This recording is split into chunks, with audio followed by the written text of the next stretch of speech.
Yan. Diba? Kita nyo naman. Yan ang finished product. At yan ang sariling design ni Kabargas. Diba? Like naman kayo dyan kung okay sa inyo. At kung hindi, okay lang din po. Laban ka, Golay Zakin. Guys, dito na naman tayo sa ating regular na trabaho. Sabi tayo ngayon ng rose gold na ilaw. Stick. Ito yung mga kasama niya, no? Siyempre, maliit na chandelier to.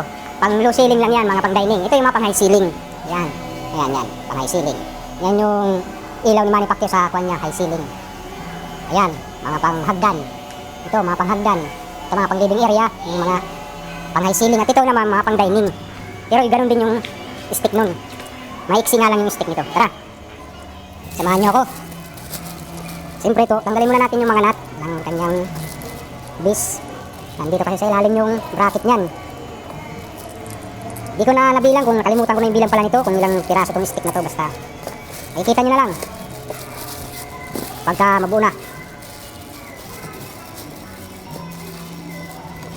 Siya nga pala sa mga naghahanap ng chandelier, pumunta na kayo sa LA Design. Makakapili kayo kung saan lugar na paglalagyan, kung sa stairs o sa living area, pang kwarto, pang bar counter. Kumpleto kami dito, mga Kabargas. At kukuha tayo pala ng nipper. Sino nakakilala nitong nipper na to? Ito. Ito ay gamit to ng mga steelman. Siyempre galing tayo ng construction, kaya naisipan kong gumawa nito para nagkakabit ako ng ilaw, lalo na dito pag display. Inaalambre ko lang. Tara, handa na ba kayo lahat? Akit muna natin yung ating hagdan, ladder. Ano kaya gamitin natin? Ito mataas-taas. Pero giba na yan, dito lang para safety. Tara. Dito tayo sa second floor. Wala pa yung aking helper, si Al. Holiday ngayon, baka hindi pumasok. Siguro bayad naman siya. Pero kung pumasok siya, double pay. Ngayon, tayo ngayon na nandito. Magpapatulong na lang tayo mamaya kay Sir Dave. Dito tayo. Dito. O, hindi na to dito. Nga lang, babaklasin natin yung isang bracket na yun. Kasi yung ilaw na yan, binabayan kasi inayos. Aywan ko ba, tagal na yan eh. Sino kaya nag-ayos niyan at di na ibalik? Siyempre ako rin. Kulang pa kasi ng mga kwan siya. Tawag nito. In-order pa kasi yung mga parts niyan sa ibang bansa. Kasi dito mahal. Doon din mahal kasi siyempre gabiyahe. Pero maramihan ang in-order ng boss ko. Kaya naantay ko na lang yung lead driver niyan at saka balba. Tara. Dali na. Kunin na natin pala yung chandelier dun sa baba. Mabigat to. Nasa siguro 15 kilos. Yung tube niyan, naka-chrome ng rose gold. Pero yung materialis niyan hindi siya bakal ha. Pan siya stainless. Tapos krenom ng rose gold.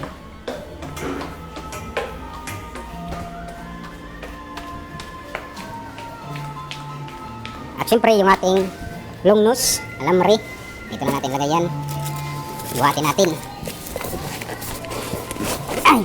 Pabigat nga. Nasa 15 kilos. 15 to 20.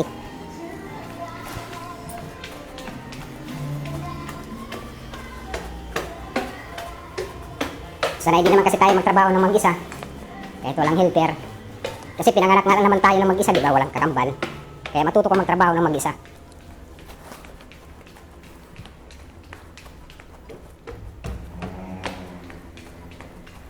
At pagkatapos natin ito, may sabit. May mga wall decor pa pala akong naiwan doon. Hanggang ngayon hindi pa naisasabit. Dahil sa maraming gawain. Deliver kahapon ng bookshelf. Symbol.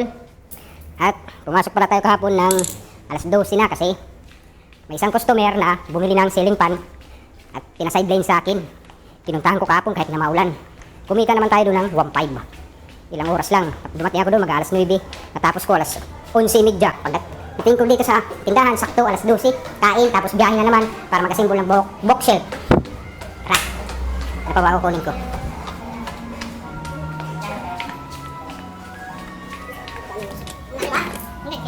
Alin? Sabon? Sabon, may sabon dito. Powder. Shell, tinabi na ito ni Ali. Kunti na lang din pala. Panglinis yan sa CR. Ililigo mo? Yeah, hindi.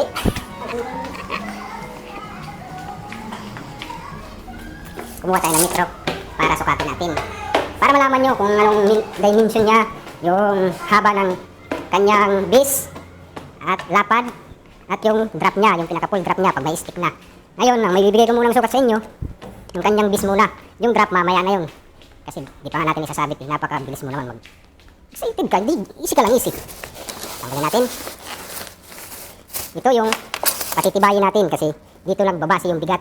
Pag mahina ang kapit mo nito, hindi mo patibayan to ikabit sa doon na sa customer. Diyan yung babagsak yung chandelier mo, lalo na pagka may kabigatan. Dito ka magbabase niyan ng bigat. So yan mga butas na yan, ang nagsasabit ako dyan sa customer. Lahat yan, puno ng screw yan, ng black screw at saka full thread. At saka siyempre, papalaman tayo ng kahoy niyan. Minsan plywood na 3/4 na marine. At ito, susukatin ko muna sa inyo ha.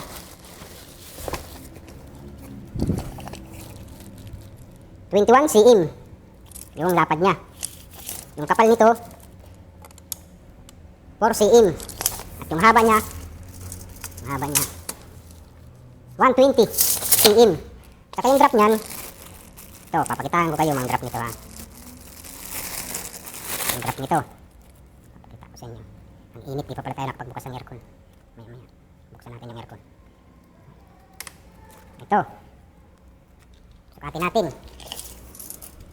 Yung full drop niya. Ang full drop niyan 130 kasi siyempre may stick pa yan. Yun lang yung pinaka full drop niya. Kasi siyempre, ikaw na bahala niyan mag-adjust. Yung pag-adjust pala nito, mga kabargas, nakita nyo naman yung tube na to, ito to. Kung i-aakyat nyo yung design, i-aakyat nyo yung tube, itutulak nyo lang itong kable na to, kaloob at saka automatic na yan nagalak. At saka kung gusto nyo naman hatakin yung kable, katulad ito ha. Tulad nito. Hatakin ko. Itong tube na to na tinuturo ko, pipindutin mo yan, lulubog yan, tapos hahatakin mo yung kable. Tapos pag binitawan mo yan, kusa yan, lalak na. Diba? Hanggang dito na lang muna mga kabargas. Mamaya, mapakita ko sa inyo kung ano na ang kalalabasan. Salamat!